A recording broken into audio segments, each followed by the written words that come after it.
welcome to the Black Man.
Tonight, a story about television by J. Anthony West, appropriately called Atrophy.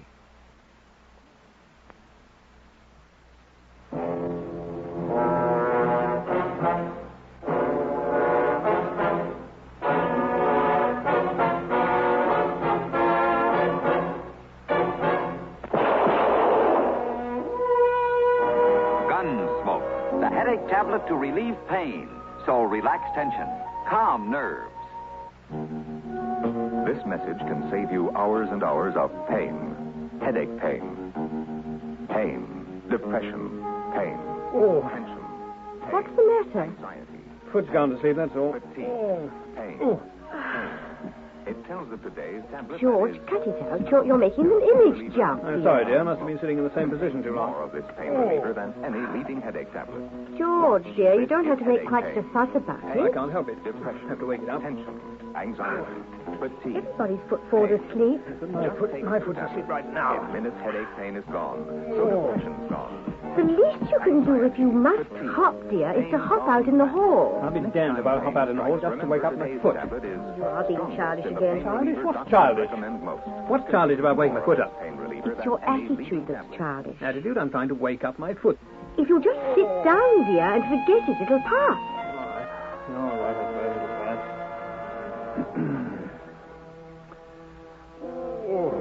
George. What? Oh. What do you think you're doing? Can't I take off my shoes? Suppose someone comes. I suppose they do. You're sitting there with your shoe Well, off. can't I take off my shoes in my own house? But you only took off one shoe. I'm afraid I don't see the difference. You're completely insensitive. All right, well, what's the program? I'd have had one more dollar. I know, I'm being silly. I can't watch the program when my foot's asleep. Other men could. You have no intestinal fortitude, George. Easy for you to say it isn't your foot. And if it were, I wouldn't make a fuss about it. Men are all big babies. What kind of work? Any kind that'll pay us wages. Marjorie, my foot isn't asleep. Then why make all this fuss about Well, it? there's something wrong with it. Sure. I'm serious. Look, I can't move it. My foot's stiff somehow. See, look at that. It won't move. You're holding it that way on purpose. Don't take your sock off. There, will you pay attention to me? Just look at that.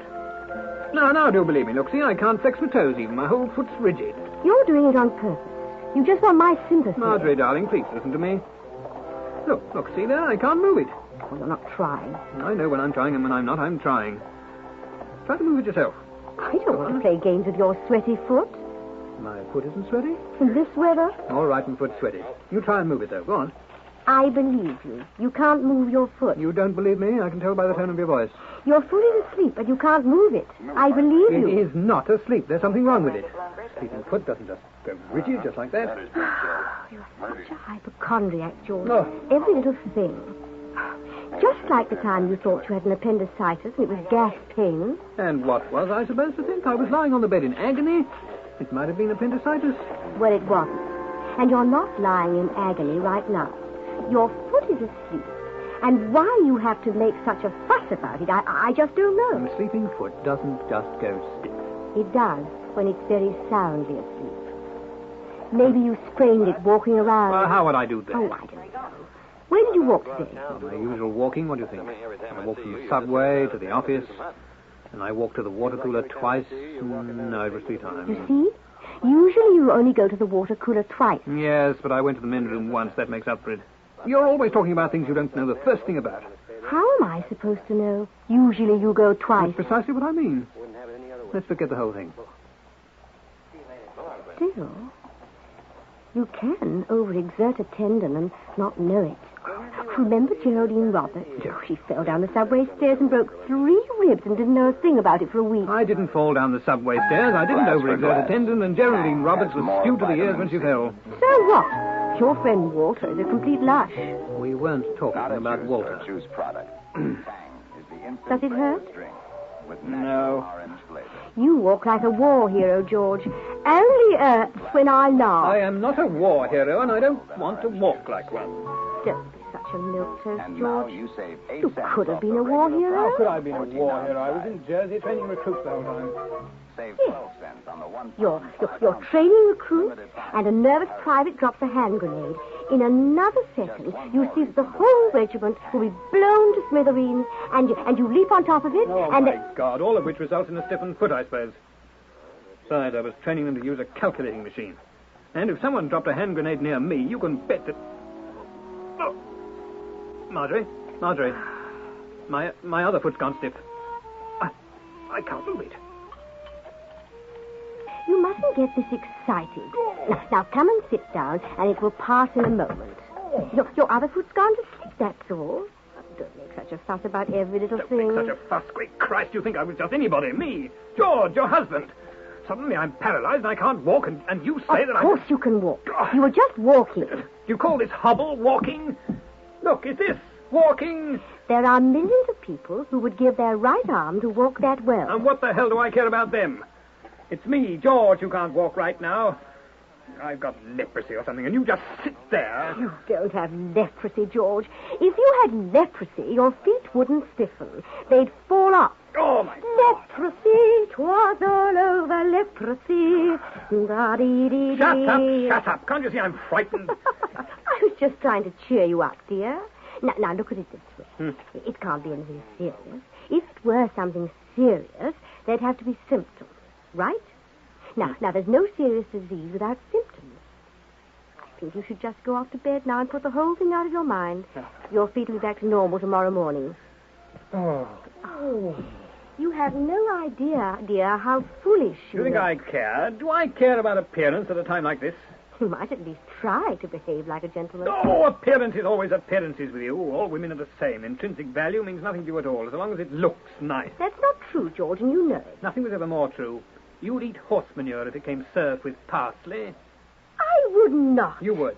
I wouldn't. You would. Wouldn't. Would. Wouldn't, wouldn't, wouldn't. Would.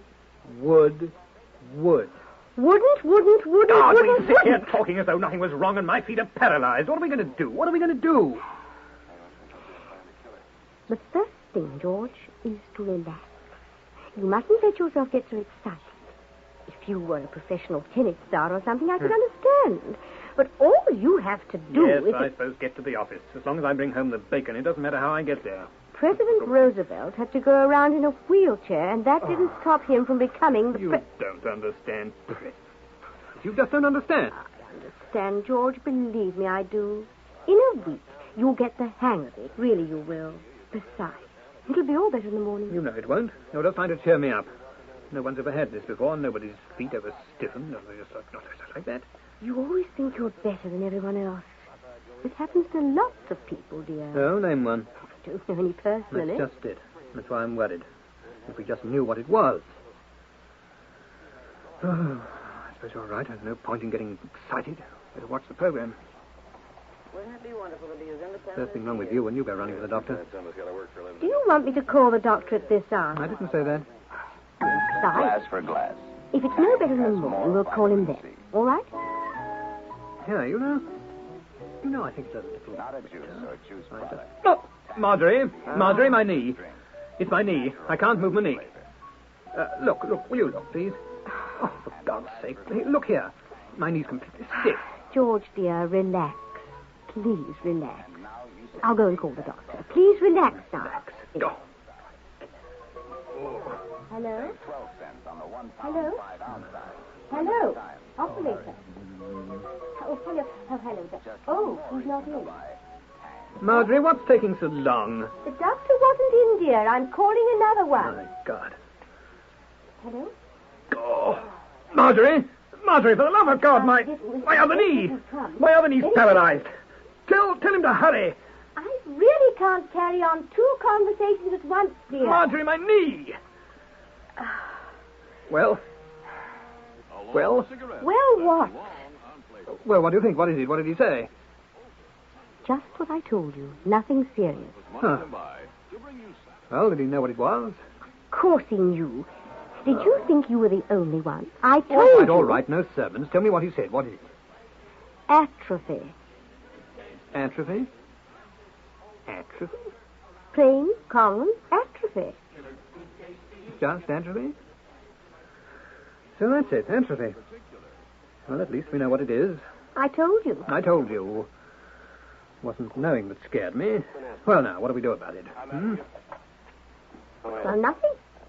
Nothing? Nothing? You mean to tell me that I have a fatal disease? I have a fatal disease, and you sit there calmly and tell me there's nothing we can do? George, get hold of yourself. There's nothing fatal about the disease.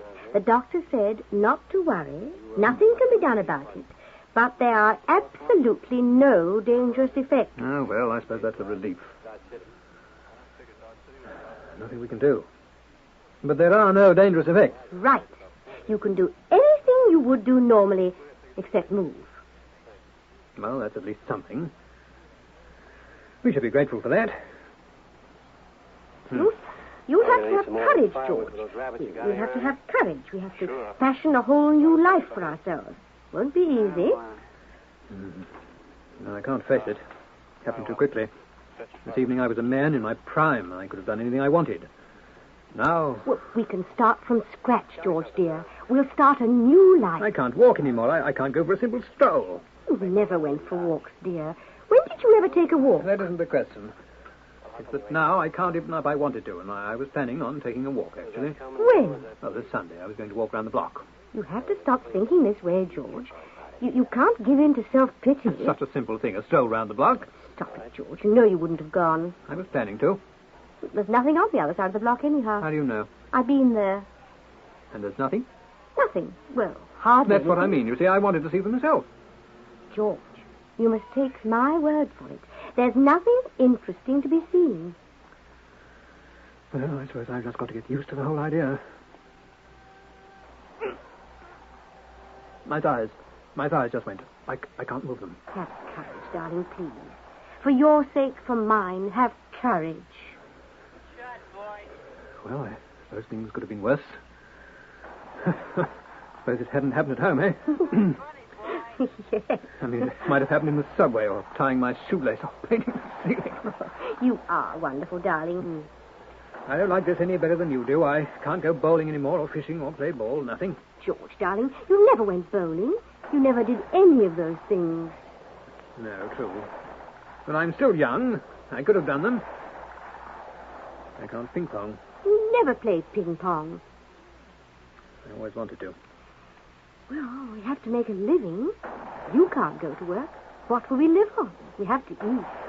I hadn't thought of that. I'll work, George. I don't care. We'll get along, don't you worry.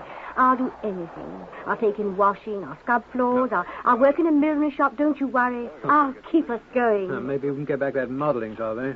George. Now, let's see now. Will we need money? With our Social Security, company benefits, disability, all our policies. 10, 25, 29. I figure 40 a week. Yes. Well, the price we have to pay. Well, it's not so bad at all. In fact, we'll have more money. We can buy the things you've always wanted. My own needs will be less. Just let me have... Don't do that, dear. Don't do what? Reach for the peanuts. Who knows? Any minute now and you'll be reaching for peanuts the rest of your life. No, Marjorie. I'm serious. If you want something, dear, ask me for it. Is there anything you want? You can still move from the waist. My waist. The atrophy hit my waist. Won't it stop, George? Why won't it stop, George? Won't it stop? Why us? Why not someone else? That's selfish thinking, dear. Sitting around us so awful. This awful sitting, watching it happen. It was different if I went out to a cinema and came back and found you atrophied and just dying by inches. You know I'm not dying, and please don't get emotional. Oh, don't lift your arm. Don't do that. Tell me what you want and I'll do it for you. Well, it's only a small thing. Anything, George, no matter how small. Would you scratch my nose for me? A little higher. Thanks. Whole life ahead of you, and you'll never be able to scratch yourself. Oh, George. I'll have to be beside you always to scratch for you. No, when the atrophy set in, there's no sensation at all. Actually, just a few moments. That's the worst part of all. A whole life to live, and you'll never know what it is to eat. Oh, my dear. Oh. You know what I'll miss? I'll miss making myself snacks for the late show. I'll make you marvelous snacks, George. No, it won't be quite the same thing. Don't quite understand. You see, when you go to bed early, I stay up for the late show and the late show, and in between the two I get a little hungry. The house is completely quiet. Sometimes I hear buses down the avenue. Once in a while a fire engine, an ambulance. Looks like there isn't a bit of food in the place, and I go to the refrigerator and open it, and a whole world of midnight snacks lights up there before my eyes. Herring and sour cream, herring and wine sauce, odds and ends of cheddar, pimento olives, Rita spread, quarter of cantaloupe, and blue cheese. Go through everything. Look around, pick out one, put it back. There are dishes and dishes with covers on them, and little things that were left over we've forgotten about. One by one, take off the covers. There's meatball. What's that, dear? 2 slices of roast beef. So we're ready. Don't choose. No, don't choose. Go to the bed box. Half a loaf of rye, 3 or 4 kinds of crackers. Dungeon. Go to the pantry. Peanut butter. Peanut butter. All kinds of jam. Maybe during the day you bought some sardines. New brand, maybe. Have some tuna fish, salmon. No, still I don't choose. Go to the cabin with the sugar and the flour and the breakfast cereals. Cornflakes. You know there weren't any cornflakes yesterday? Cornflakes. Did I see peaches in the refrigerator? No. Yes, I don't remember. I run to the refrigerator, and if there are peaches, I'll have peaches, cornflakes, more peaches, cream. No, George, there aren't any peaches, dear, but there are strawberries. Nice big ones. You can have cornflakes with strawberries instead. Oh, well... I never knew it meant so much to you. I never dreamed. Oh, it was only something small. Small things are the most important. Really, darling, it doesn't matter. I can... The arm just went. Oh. You know those roses? George. Made it. Peanuts. Oh, you mustn't do that. You want to give me heart failure. George, you know what could happen. Just one more second. Yes, but I did make it, you know. There's nothing to worry about. Promise me you won't do that again. All right, I promise. But I had to reach for my last handful of peanuts, you know. You have more courage than most men, George. No one will ever tell me that my husband was a coward. Oh, don't be silly. It was Now, don't be modest, George. You know perfectly well that most men would have just sat there. Men with less character would have hesitated. The other arm. Look, see? You see? That split second was all. Other men would have been less decisive. And in that time... But you, George, you defied fate. Oh. Oh, I go all week inside when I think of it, George. I really do. George! What's it now, dear? Our lives, darling.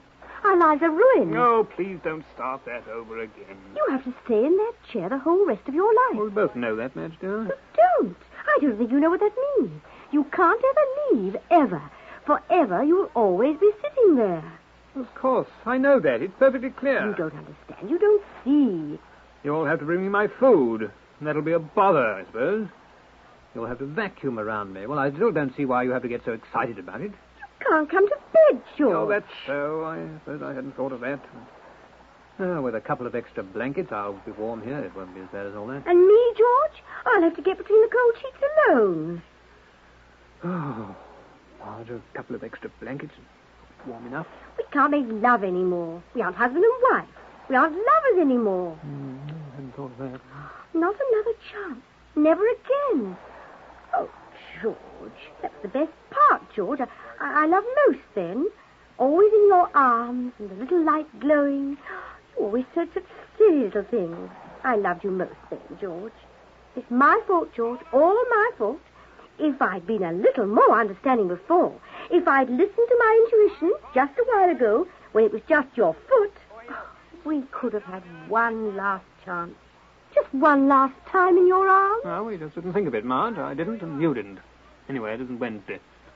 And it's no use crying over filth. Our quarrels are made up there, George. The nights were all soft and tender. In your arms, I was a princess at dawn, George, beside my sleeping prince. It was marvelous. It was perfect, wasn't it? Yeah. We were passionate. Yeah. Each day was an experience, wasn't it, George? Every night, 8 hours out of paradise. We were happy, so very happy, weren't we, George? Yes. We did things together. What lives we led. Everyone envied us. We made life so exciting. We never fought, never bickered like other couples. We were happy, weren't we? Marge? Oh, yes, I said we were. We were very happy. The nights, George. How will I get through the long nights alone? We're so young, George. Our lives were all before us. So young. I'm 32, George. A girl. A young girl. And you? 34. Your life has just begun. Marge? Yes, dear? Are you sure I'm 34? I'm certain. No, George. Funny, I always thought of myself as much older than that. It affects your mind, darling. That, too. No, really. Well, you know how it is. I suppose one day is like the next. A year goes by and you don't notice it. Then 5. Oh! My neck. Oh, it's all over, George. Our lives are finished. There's nothing left for us. No, that's not true, Marge. We can still talk. Yes. Yes, we can still talk. That's right, George. We can still talk. Talk to me, darling. Well, I can't just talk. I have to have something to say. Of course. And when you think of something, you'll talk to me, won't you, George? Promise me. You mustn't worry, darling. I'll always be beside you whenever you need me. I'll stay by your side always. I'll never leave you for another. No. I'll refuse all invitations. I won't let myself be tempted. George, look at me. Well, but I can't, you know. My eyes are focused straight ahead. At the television. I didn't even know. Well, it's almost over. Thank God for that. George, are you blind? Can you see? Yes, I can see all that. Aren't you afraid, George? No, I'm not afraid. George, it's not your normal voice. Not that, too. George, talk to me. I'm frightened. Say something. Some last thing. Don't leave me like this. Tell me what it's like. What do you feel? I've got to know, George. It's not so bad. It's not bad. Not bad at all. Really, I quite like it.